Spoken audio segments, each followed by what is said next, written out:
ہمارے والدین ہم سب سے بہت محبت کرتے تھے. ان کی زبردست خواہش تھی کہ ہم تعلیم حاصل کریں، لیکن اخراجات مطلب خرچے، اخراجات روز بروز بڑھ رہے تھے اور میں نے یہ محسوس کیا کہ اب مجھے کچھ کرنا چاہیے. میں اسکول چھوڑ کر روزگار کی تلاش میں نکلا. مجھے ایک بحری جہاز یعنی سمندری جہاز، اینٹیلوپ، اس سمندری جہاز کا نام تھا اینٹیلوپ. تو ان کو وہاں پر کیا مل گئی؟ نوکری مل گئی. ان کو ایک سمندری جہاز پر نوکری مل گئی. اینٹیلوپ جہاز کے کپتان کا نام پریچرڈ تھا. اب جو جہاز تھا ان کے جو کیپٹن تھے وہ تھے پریچرڈ. مئی 1700 میں یہ جہاز بحر جنوبی یعنی ساؤتھ کی سائڈ، بحر جنوبی کی طرف روانہ ہوا. ہماری منزل وہ جزیرے تھے، جزیرے یعنی آئس لینڈ. ہماری منزل وہ جزیرے تھے جنہیں جزائر شرق الہند کہتے ہیں، ایسٹ انڈیز. انہیں انگلش میں کہتے ہیں ایسٹ انڈیز. سمندر میں تیز ہواؤں کی وجہ سے بڑی موجیں اٹھنا روز کا معمول تھا. ایک دن تو اتنی تیز ہوا چلی کہ وہ جہاز کو کسی اور طرف دھکیل کر لے گئی. ہم وان یمن لینڈ یعنی تسمانیہ جسے ہم انگلش میں بولتے ہیں ٹیسمینیا. وان یمن لینڈ ٹیسمینیا کے شمال یعنی نارتھ، شمال میں جا پہنچے. اس طوفان میں ملاح کے معنی ہوتے ہیں کشتی چلانے والے یعنی جہازوں کو چلانے والے. اس طوفان میں ملاحوں کو مسلسل کام کرنا پڑا. کوئی کنارہ نظر نہ آتا تھا. سخت محنت اور خراب غذا سے ہمارے 12 آدمی مر گئے. ایک دن صبح بڑی موسلادھار بارش ہو رہی تھی. موسلادھار بارش ہوتی ہے بہت لگاتار تیز بارش. دور دور تک کچھ نظر نہیں آتا تھا. پھر بھی ہمارے ایک آدمی کو ایک چٹان نظر آئی. کپتان نے جہاز کو چٹان سے بچانے کی بہت کوشش کی، لیکن ہوا نے جہاز کو اس چٹان پر دے مارا. جہاز کے پیندے میں سوراخ ہو گیا. پیندے یعنی جو نچلا حصہ ہوتا ہے ہمارا جہاز کا نیچے کا حصہ، وہاں پر سوراخ ہو گیا. ہمارے 6 آدمی ایک کشتی کو لے کر سمندر میں اترے. لیکن ہوا کیا تھی؟ ایک آفت تھی کہ ہوا اتنی خطرناک تھی، اتنی تیز چل رہی تھی کہ ایک آفت جیسی تھی. اس نے کشتی کو ہی الٹ دیا. اتنی تیز ہوا چل رہی تھی کہ اس نے کشتی کو ہی الٹ دیا. مجھے یہ نہیں معلوم کہ میرے باقی ساتھیوں کا کیا ہوا. شاید وہ ڈوب گئے تھے، لیکن مجھے اٹھائے لیے جا رہی تھی. میں نے کوشش کی کہ پاؤں نیچے لگا کر دیکھوں کہ زمین قریب تو نہیں، مگر پاؤں زمین پر لگتے ہی نہ تھے. اب اس میں کیا کر رکھا ہے سفرنامے میں چھوٹے چھوٹے عنوان دے کر ان کا ایک الگ الگ پیراگراف بنا رکھا ہے تاکہ ہمیں پڑھنے میں آسانی ہو، ہمیں مزہ بھی آئے. کیا ہے؟ خشک زمین. میں اسی کشمکش میں تھا اور بار بار یہی خوف پیدا ہوتا کہ موت قریب ہے. اچانک میرے پیر زمین پر جا لگے. اب ہوا کچھ تھم گئی تھی. 1 کلومیٹر تک میں پانی میں چلتا گیا.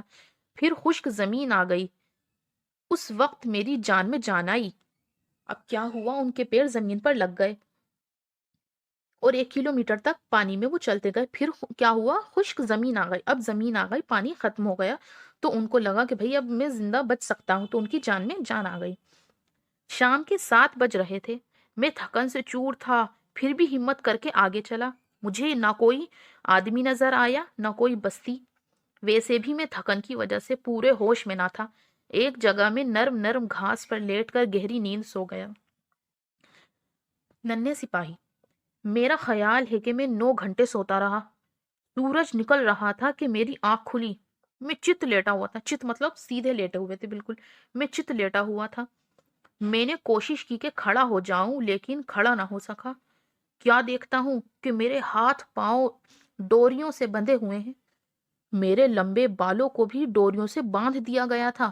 میں نے ہاتھ لگا کر دیکھا کہ ڈوریاں بڑی باریک تھیں اور میرے جسم کے چاروں طرف ہزاروں کی تعداد میں لپٹی ہوئی تھیں، اور مجھے اس طرح باندھا گیا تھا کہ میں ہل تک نہیں سکتا تھا. کہ ان کو اس طرح باندھ دیا کہ وہ ہل بھی نہیں سکتے تھے.